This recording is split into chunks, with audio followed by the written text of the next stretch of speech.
What's going on, internet? You already know me. It's DJ Tricey Trice, and welcome back to a brand new episode of the Post Up, where I run my mouth about sports every Friday live at 5, y'all.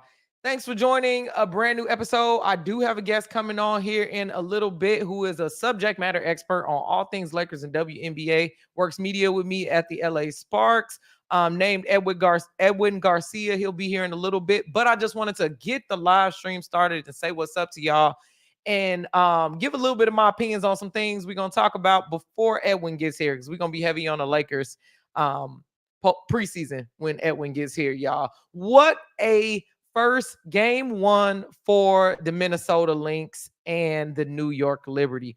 That was a wild start to the WNBA finals, and I'm not going to lie, y'all, I said that this was going to be a boring finals matchup. And you know what? The first game was electric.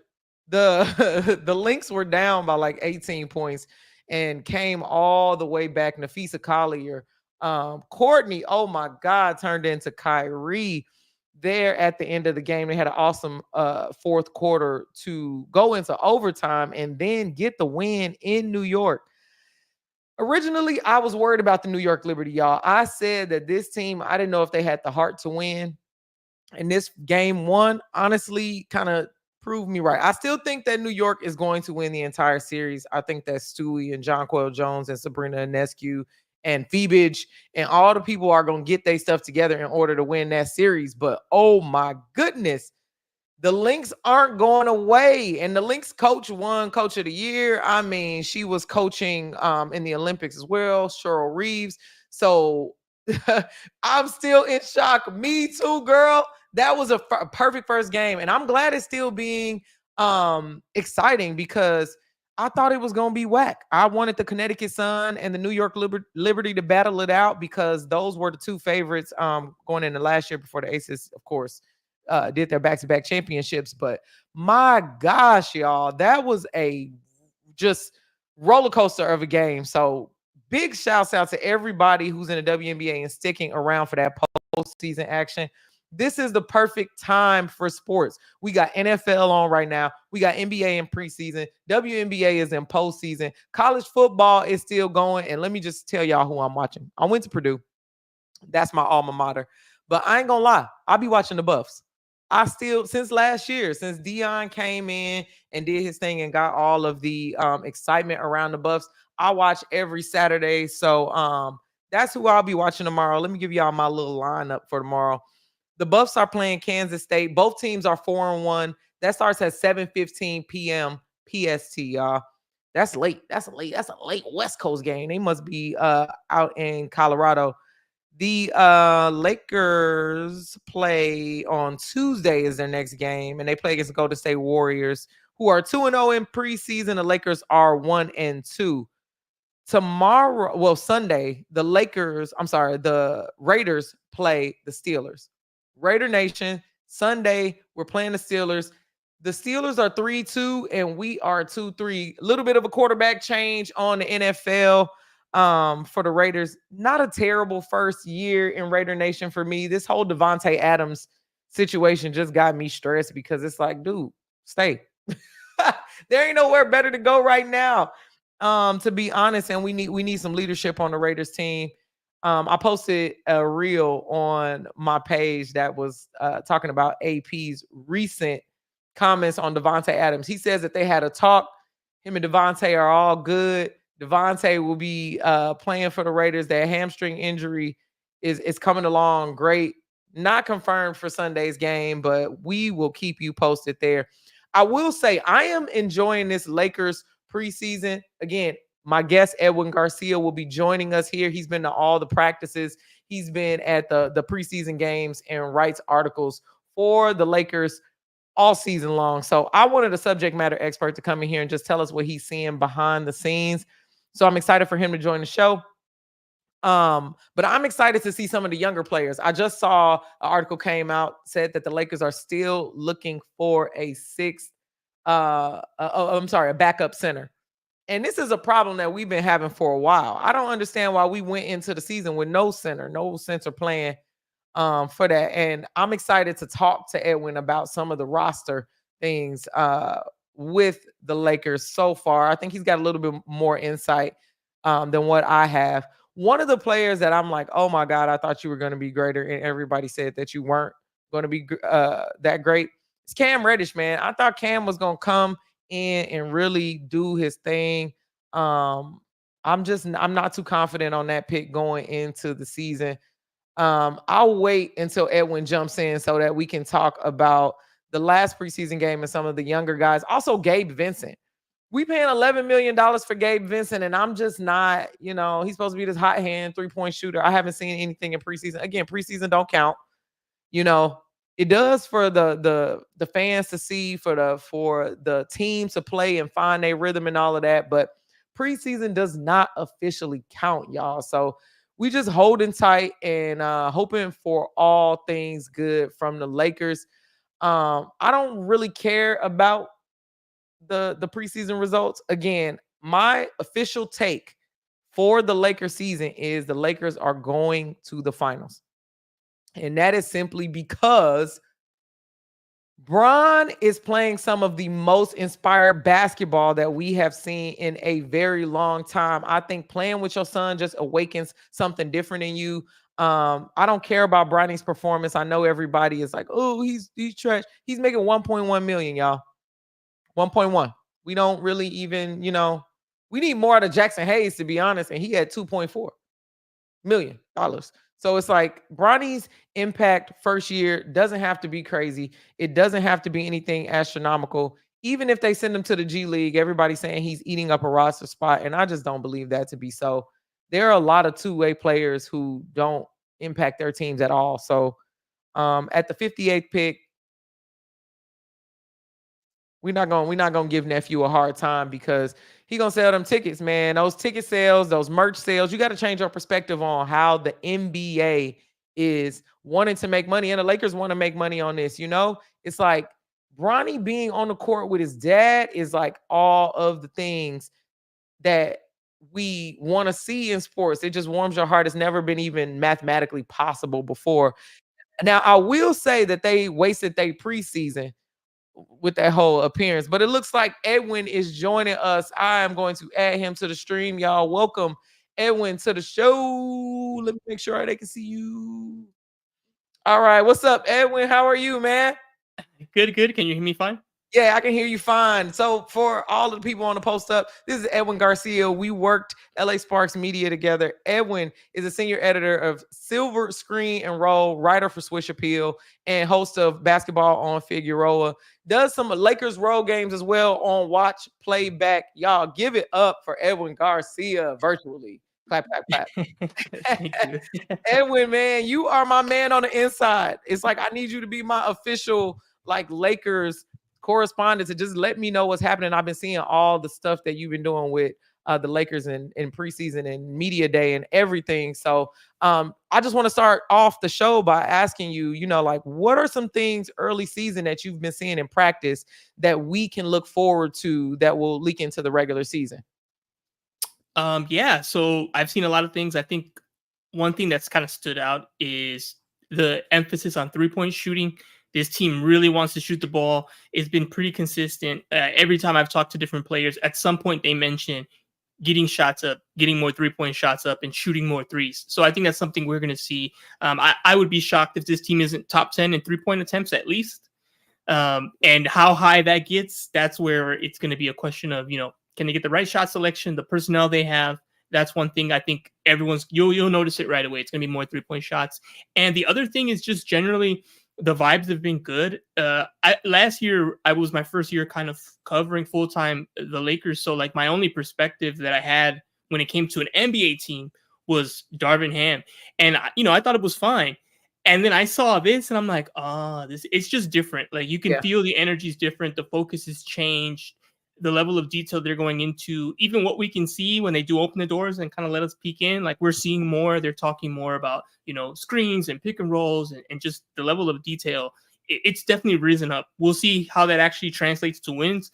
But in terms of process so far, it's definitely something fans should be excited about. I think it's a better approach to the training camp and to the start of the season now than it was last year.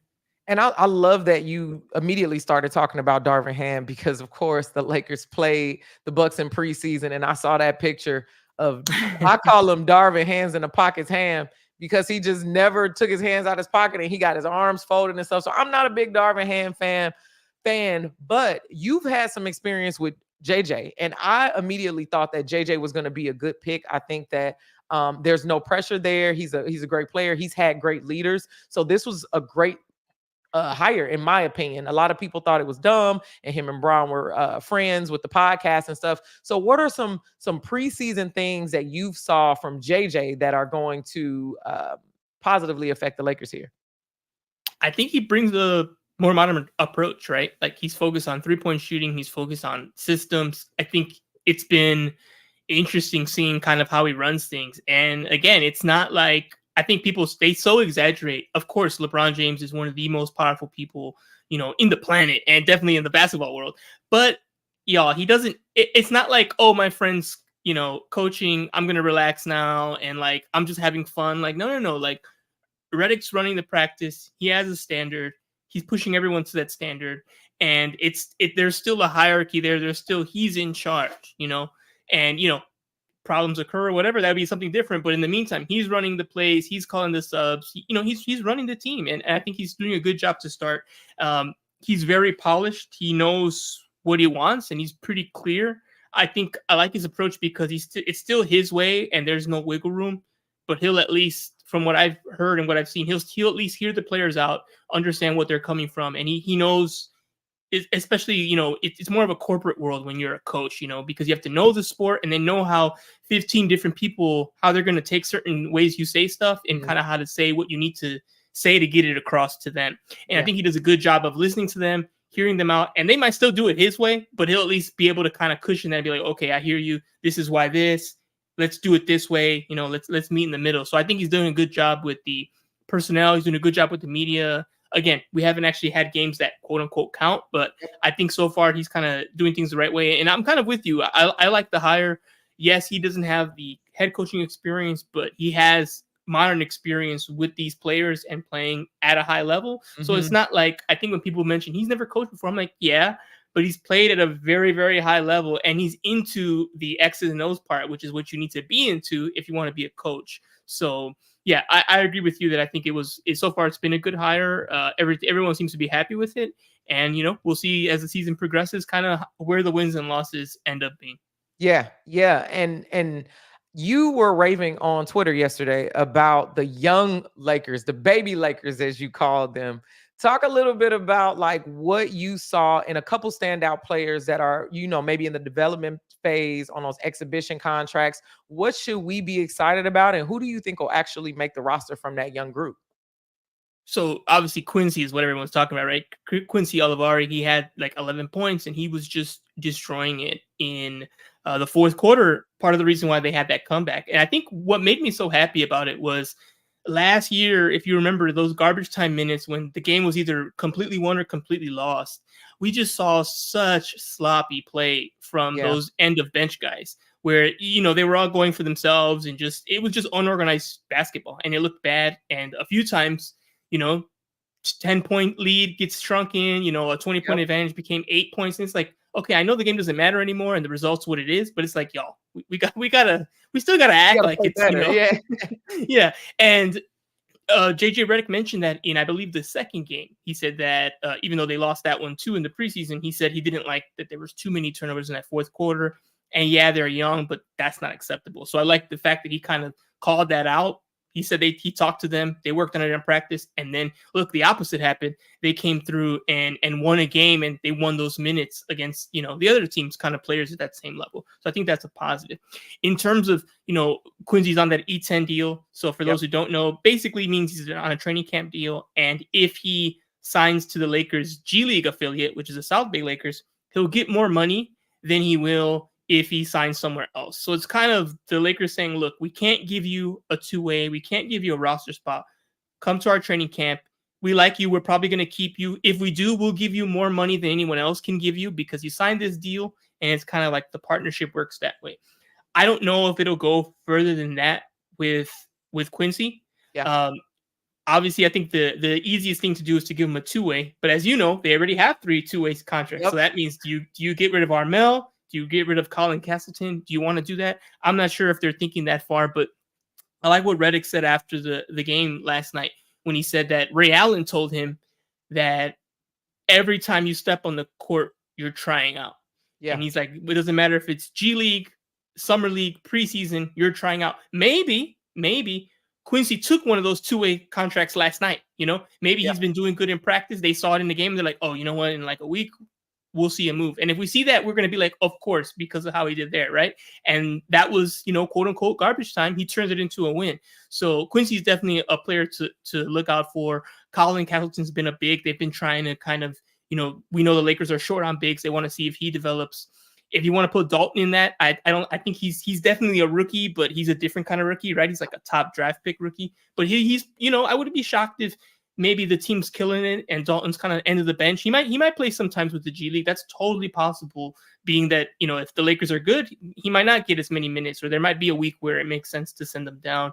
So those are a few players to kind of look out for. And yeah, they've made also big changes there. They let go of their previous G League coach. They brought in some new coaches. Obviously, they overhauled everything with Redick. And Redick mentioned he wants it to be more of a pipeline, that the South Bay Lakers and Lakers, it's the same last name. It's just different in the front, but he wants to look at them kind of like the same thing. We're going to teach you the same thing. We're going to run similar stuff. You're going to figure out you're a Laker. You're just a Laker like on a lower level, but trying to get to that higher level. So I think we saw a lot of that last night. And I definitely think that the players that are there, don't be shocked if you start seeing them get implemented in the main team. If things go a certain way, or if injuries come up, which we know they might get called up. They might have an opportunity to play with the main team. Yeah, and I like the fact that you talked about JJ Redick's modern approach to basketball, because now these younger guys get some burn. He's trying different things. He's playing around with rotations and those kind of things. And you brought up Castleton. There's a rumor going on that the Lakers are looking for a big man.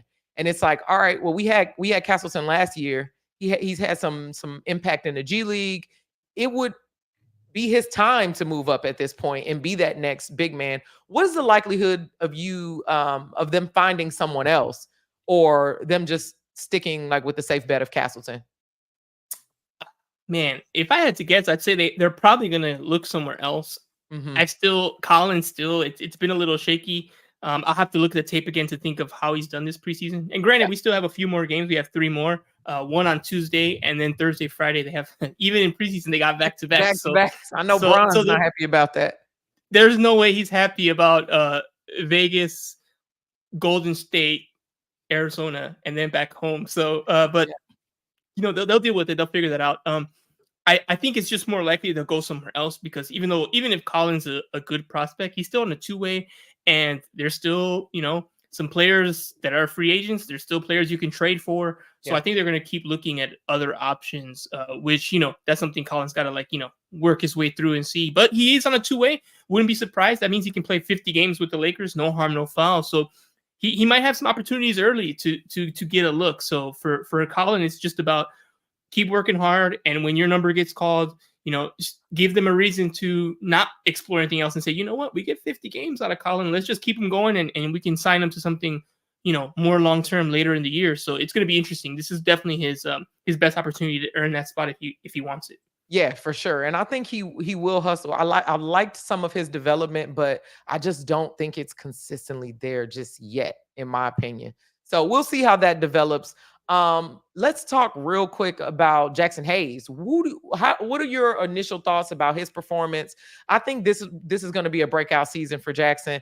I was a big fan of him last year. There were a lot of people online that were talking about he's not good for the Lakers. I like his style of play. I think it's kind of unpredictable and catches people off guard. Do you think he's going to be a major piece in this? And how many minutes can we expect for him to be playing in the rotation? Jackson being unpredictable is definitely the perfect word.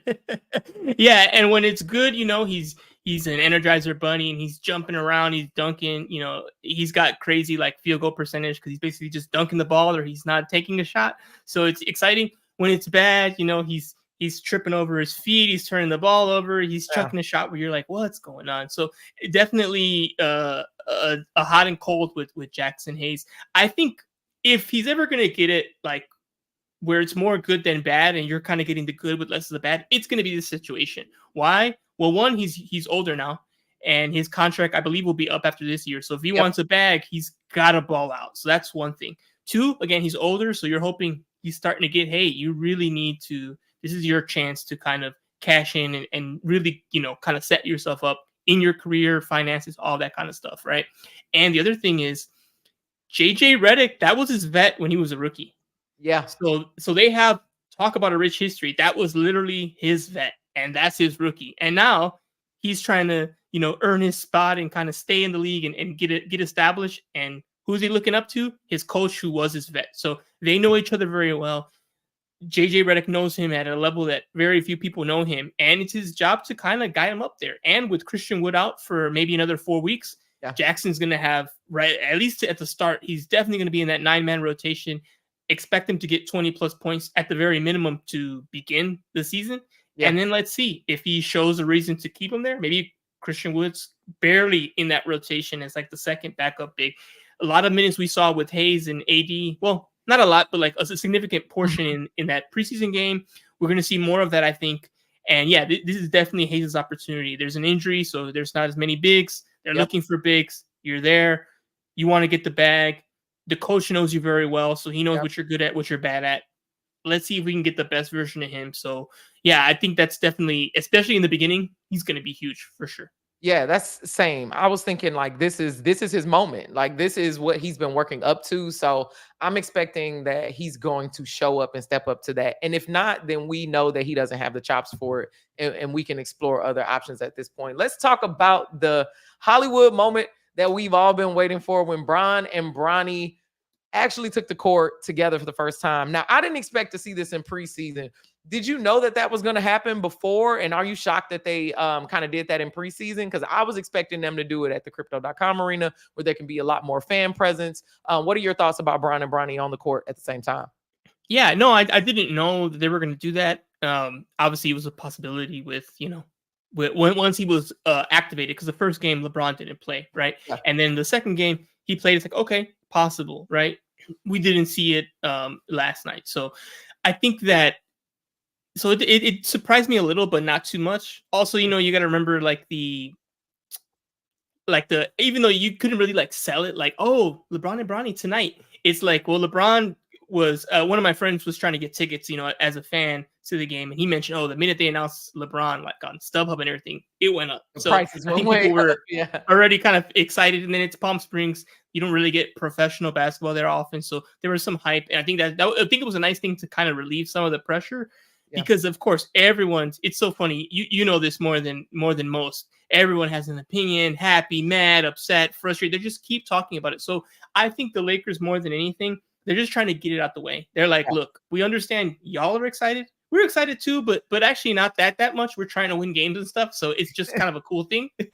So I think they're thinking, look, let's get it out of the way. It happened in preseason. That dies the hype down. Of course, it's going to happen in the regular season. I probably expect the first game, and more so, again, LeBron can't win in this scenario. People complain either way, but I think it's more of, hey, let's just get it done. So that way, whenever it happens again, we're done with it. And we don't have to keep, getting asked about it every single game. And will it be tonight? Be like, look, what a great idea. First game, LeBron, Bronny, cool. Take your pictures. Everybody ask your questions. And then after that, he's just a regular player. We can move on.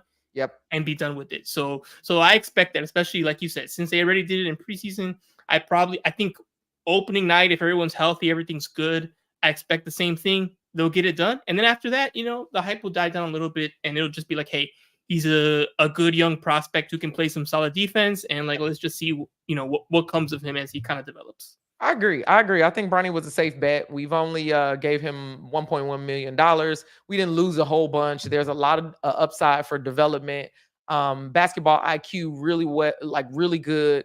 And there's that, of course, the marketing thing for the Lakers as well. So you got to be great, have a great attitude about your franchise, making some money and having the hype around it. So I'm excited to see it. Overall, I think Bronny is going to have some great development, especially under JJ Redick. I'm really excited to see him with like a solid coach who wants him to be there. So great take on that. Finishing out our NBA session real quick, because final question on this. Who is the team to beat across the league? I've been like looking on League Pass and checking out some different teams that are playing. Who do you think is like one team that's going to shock the world? I know Cat is over in New York now. I don't think Minnesota is going to be any better with that swap. I think that was a pretty even swap of players there. So who's the one standout team that you think is going to catch us all by surprise? I don't know if it's by surprise, but I definitely think Memphis will be a top 4 team if they're healthy. I think people forget kind of how good they are because Ja was injured most of last year, and then they ended so sourly against the Lakers when they just like whooped on them in the playoffs. But that was a good team, and I think that they're probably around as good now. So I think that Memphis is definitely going to be a top 4 team in the West. I don't trust them in the playoffs, but in the regular season, I think by Christmas people are going to be like, man, they're like the 3rd seed. That's kind of what's going on there. So I think Memphis is a team that people kind of forget about that you should watch out for in the West. I think they'll be a top 4 team if they're healthy. There you go. And Zach Edey, of course, was a great addition there from my alma mater, Purdue.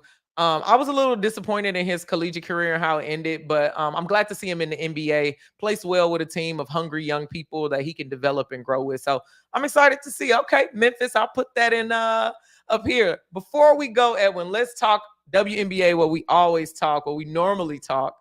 Game 1 was crazy. Man. Was insane. I was like sitting on the edge of the couch and just going crazy because overtime was not something I even thought was going to happen. The Minnesota Lynx were down by like 18 and clawed their way back. To give you my take first. Earlier in the season, I said that it would be the Connecticut Sun and the Liberty in the finals. So I had half of my predictions right. But the reason that I didn't even think New York was going to win because I don't think they have the heart. It's like all of these high pressure moments where just one player who usually goes off doesn't show up at all. Breanna Stewart was one of those. Smoked the layup, smoked the free throw there. But I think that the New York Liberty are still going to take the series. But I saw the statistic that the Liberty hasn't won a game 1 ever in the history of their finals for the franchise. Didn't surprise me at all. What are your thoughts around this series and your predictions for how the WNBA finals will end? Yeah, no, I mean, that was a classic. I mean, it was absolutely incredible. Unfortunately for me, it was at the same time as the Lakers, and I was doing work with that. So I'm the kind of person, when I want to know something, I will just keep looking it up. So I have that problem, but I was working. So when I know I can't do it, but I know I have to because it's just my compulsive nature, I'll usually, I make a deal with myself. Like, okay, you can only check it every half hour. So you check it, and then every half hour I'm checking. So as I was checking, and I saw stuff going on Twitter, but like I was locked in on what I was doing. I was like, okay, looks like the Liberty are taking. Oh, like Liberty doing their thing. I get it. Then around the 3rd quarter, I'm like, oh wait, they came back, and then it was just pandemonium after that. And then of course after the game was over, I rewatched the whole thing front to back. I was able to kind of like see how it happened. I think what's disappointing for Liberty fans is, although there were definitely some like, quote unquote chokeable moments or moments that kind of they fell short, they generally played really good. Jonquil had a double-double. Breanna gave you like 18 points. Sabrina didn't score well from the field, but she got to the line. You look at the stats and you're like, oh, they probably won this game. And then they lost. And I think that the Lynx just really gave a gutsy effort. I just can't imagine them playing much better. Fee was just absolutely incredible. So was Courtney Williams. And I definitely thought Courtney Williams is the X factor because they struggle from the perimeter. The Lynx, they're a good 3-point shooting team, but I think they struggle just when they need to get a bucket. Who's going to get it? And Courtney Williams can be the answer if she can keep up that quality. Not that she's up and down, but I mean, that level was like, that was super. That was insane. She kind of turned into Kyrie. I was like, oh my God, she's driving in, she's hitting 3-pointers. Like she really took over that game. Yeah, she went to like I said, she went to like superstar level. If she can play like that, which is hard to sustain, but if she can do it, that unlocks, that's title.